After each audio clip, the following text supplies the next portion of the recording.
आदाब, नमस्कार दोस्तों। मैं सलाउद्दीन नवीद रोशन रहे के इस नए अंक में आपका स्वागत करता हूं। दोस्तों, आज हम हाजिर हैं एक सवाल के जवाब को लेकर जो पूछा है बिलासपुर छत्तीसगढ़ से।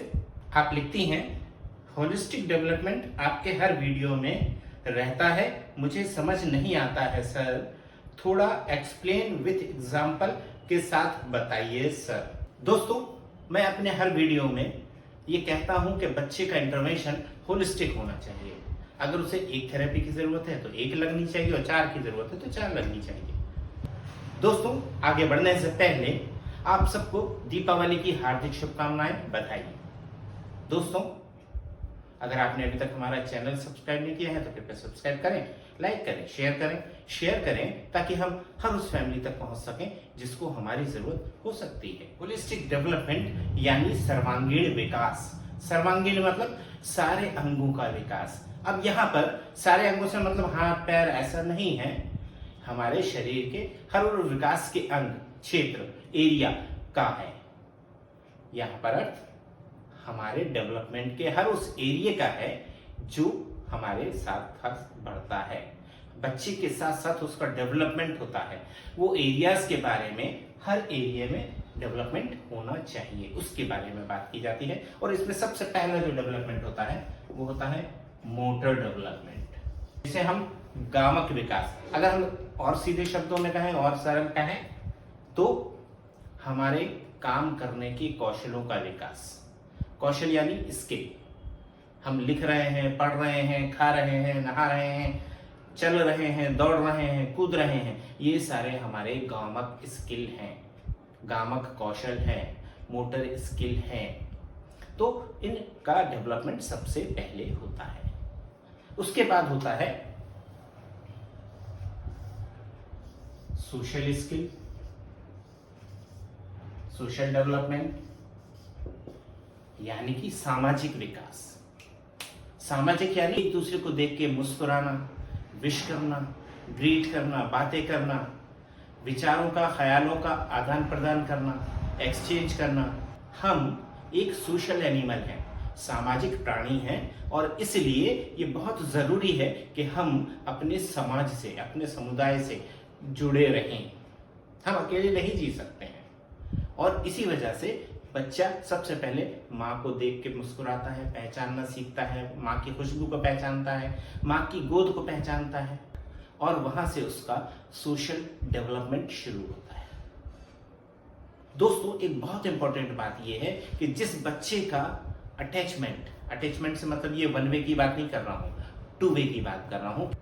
बच्चे और माँ के बीच में, बच्चे और परिवार के बीच में, बच्चे और पिता के बीच में अच्छा संबंध, अच्छा मतलब टू वे संबंध होगा, जहां पे दोनों एक दूसरे को समझें, पूरा करें और एक दूसरे की माने, वहां पर बच्चे का होलिस्टिक डेवलपमेंट सबसे बेहतर होता है।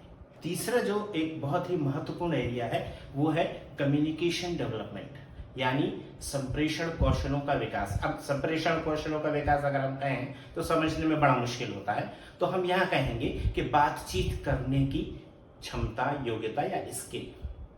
अपनी बात को रख पाने की योग्यता, अपनी बात को कह पाने की क्षमता या योग्यता, और अपनी बात को किसी के सामने रख पाने की काबिलियत।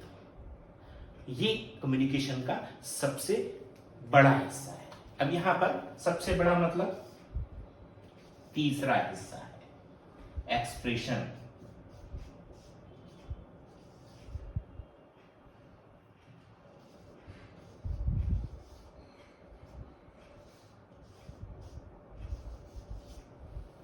अपने आप को व्यक्त या अभिव्यक्त कर पाना, एक्सप्रेस कर पाना सबसे आखिरी स्टेज होती है। लेकिन उससे पहले की स्टेज क्या है कम्युनिकेशन में? उससे पहले की स्टेज है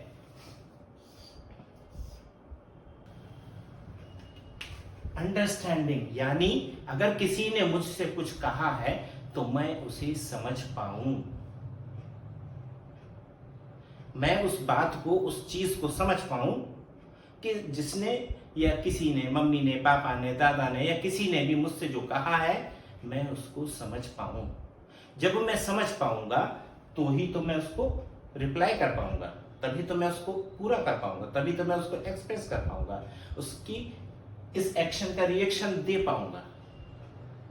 अब इससे पहले ये जरूरी है, और इससे पहले जो दोनों के लिए जरूरी है वो है लैंग्वेज, यानी कि भाषा।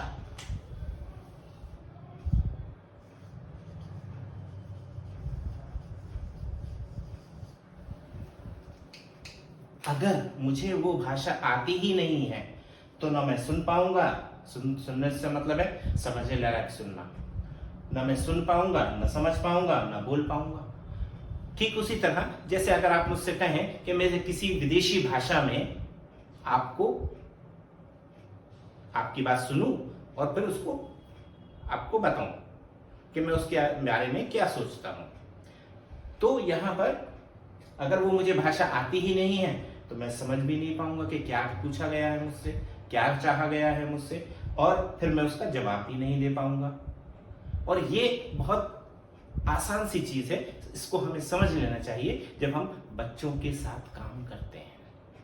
और ये बहुत बड़ी मिस्टेक होती है स्पीच थेरेपिस्ट के द्वारा, जिसमें वो अंडरस्टैंडिंग लैंग्वेज पे काम नहीं करते हैं, सिर्फ एक्सप्रेशन पे काम करते हैं। उन्हें ये भी मालूम नहीं होता है कि बच्चे की प्रॉब्लम क्या है, लैंग्वेज है, अंडरस्टैंडिंग है या एक्सप्रेशन है। पर फैमिली प्रेशर होता है कि बच्चा बोल नहीं रहा है तो बोलना शुरू कर दो, तो बस बोलने के लिए एक्सरसाइज शुरू हो जाती है, और इत्तेफाक से बच्चे में योग्यता होती है तो वो बोलने भी लगता है, लेकिन उतना ही बोलता है जितना उसको सिखाया गया होता है। अब यहाँ पे अंडरस्टैंडिंग का इशू होता है, लैंग्वेज का इशू होता है। क्यों? क्योंकि दोनों पे काम ही नहीं किया गया होता है। और ये बहुत कॉमन मिस्टेक है जो बच्चे के जीवन में अगर शुरू से काम नहीं किया गया है, होलिस्टिक नहीं सोचा गया है, तो बाद में पकड़ में आती है, तकलीफ देती है। इसका मैं कई बार उदाहरण दे चुका हूं कि बच्चे की स्पीच थेरेपी की गई, बच्चा बोलने लगा, सब खुश हो गए। जब वो 12-15 साल का हुआ तब समझ में आया कि ये जो बोल रहा है उम्र के हिसाब से नहीं बोल रहा है। क्यों? क्योंकि उसकी अंडरस्टैंडिंग ही नहीं है उतनी, उसके पास लैंग्वेज ही नहीं है उतनी। अब कुछ नहीं हो सकता सिवाय डिसेबिलिटी सर्टिफिकेट बनवाने की। तो ये एक बहुत बड़ी गलती होती है कि जहां बच्चा सामान्य हो सकता था वहां हमने उसको डिसेबिलिटी में ही रहने दिया। दोस्तों, चौथा और सबसे महत्वपूर्ण डेवलपमेंट है कॉग्निटिव डेवलपमेंट, यानी संज्ञानात्मक विकास।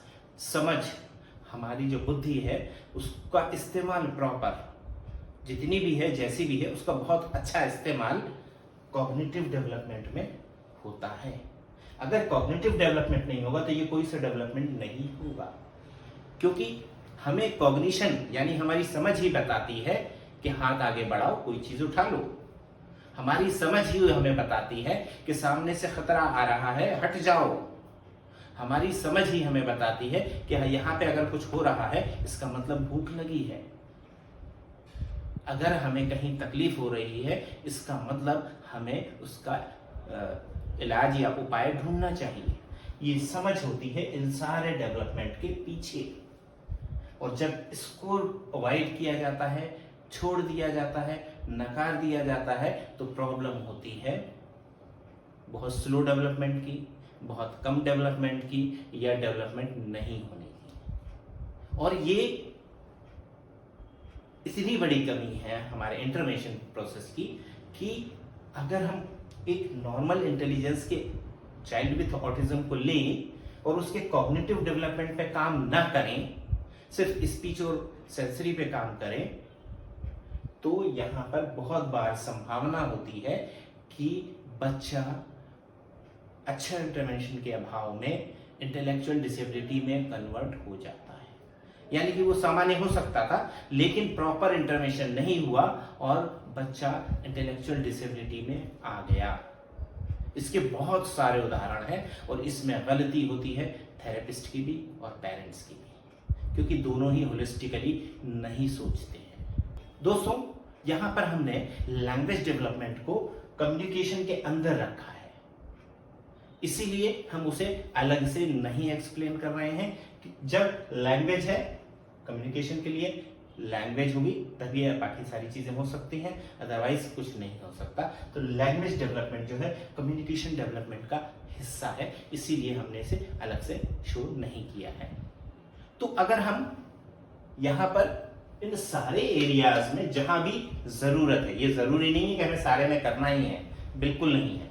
अगर ऑटिस्टिक में जनरली ये डेवलपमेंट नॉर्मल होता है, मोस्टली नॉर्मल होता है। सोशल डेवलपमेंट पुअर होता है, कम्युनिकेशन डेवलपमेंट पुअर होता है, यानी कि ये दोनों डेवलपमेंट मेनली प्रॉब्लम में होते हैं। लेकिन जब बच्चे को सेंसरी इशू होता है तो सेंसरी इशू की वजह से कॉग्निटिव डेवलपमेंट भी सफर करता है।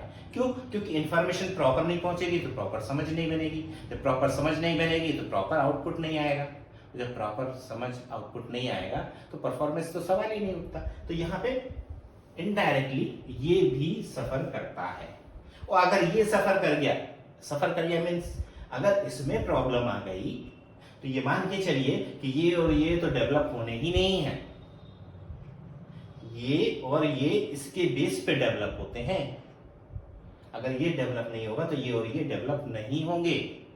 हर इंफॉर्मेशन जो हमारा सेंसरी ऑर्गन हमको देता है, आंखों ने जो देखा, कानों ने जो सुना, हमारी स्किन ने जो महसूस किया, हमारी जुबान ने, हमारी नाक ने हमें जो इंफॉर्मेशन दी, हमारी बॉडी ने हमें जो इंफॉर्मेशन दी, बॉडी में क्या मतलब हमारे हिडन सेंसेस से है, उन्होंने जो हमें इंफॉर्मेशन दी, वो इंफॉर्मेशन का प्रोसेसिंग तो ब्रेन में होना है।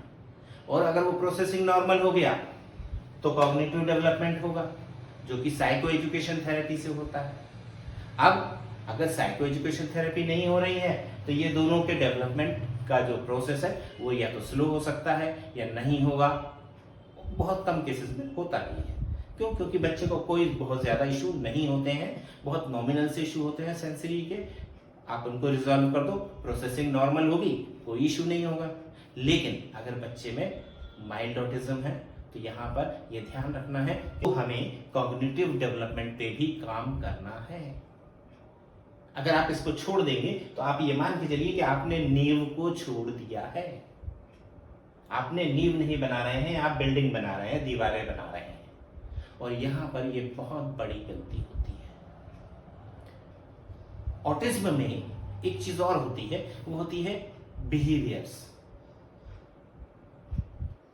बिहेवियर ऐसी चीज होती है जहां पर हम बच्चे पे, अरे छोटा है, अरे ऐसा है, उसे तो ऑटिज्म है, उसे तो ऐसा है करके हम उस पर मेहरबान रहते हैं, उसका प्रोटेक्शन करते हैं, उसको सपोर्ट करते हैं, जिसका मिसयूज बच्चा करता है और फिर बिहेवियर इश्यूज डेवलप होने लगते हैं। कभी कभी सेंसरी इशू की वजह से भी बिहेवियर डेवलप होते हैं, लेकिन अगर सेंसरी इशू की वजह से है तो सेंसरी इंटीग्रेशन थेरेपी से रिजॉल्व हो जाएंगे।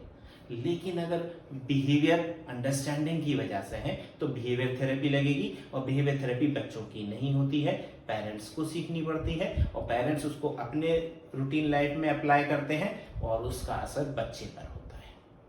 तो इस तरीके से बिहेवियर भी इससे जुड़ा हुआ होता है। तो यहाँ कहने का मतलब ये है कि ये सारे डेवलपमेंट इंटरनली या अंदर से जुड़े हुए हैं, सारे डेवलपमेंट। और जब हम सारों का ध्यान रखेंगे तो उसे हम होलिस्टिक डेवलपमेंट कहते हैं। सर्वांगीण विकास, यानी हमारे डेवलपमेंटल एरियाज जो है उनका सारों का एक साथ विकास होना, डेवलपमेंट होना। उम्मीद है आपको इससे मदद मिलेगी, आप इसका फायदा उठाएंगे और अपनी गलतियों को सुधारेंगे। यह बहुत इंपॉर्टेंट है, हमें अपनी गलतियों को सुधारना होगा। जितने जल्दी हम सुधारेंगे, जितनी छोटी एज में हम सुधारेंगे, उतने ही जल्दी हम इस समस्या से, इस प्रॉब्लम से बाहर आ सकेंगे। दोस्तों, एक बार फिर आप सबको दीपावली की हार्दिक शुभकामनाएं, बधाई। अगर आपने अभी तक हमारा चैनल सब्सक्राइब नहीं किया है तो कृपया सब्सक्राइब करें, लाइक करें, शेयर करें ताकि हम हर उस फैमिली तक पहुंच सकें जिसको हमारी जरूरत हो सकती है। आप देखते रहिए रोशन राहें, मुझे दीजिए इजाजत। नमस्कार, जय हिंद।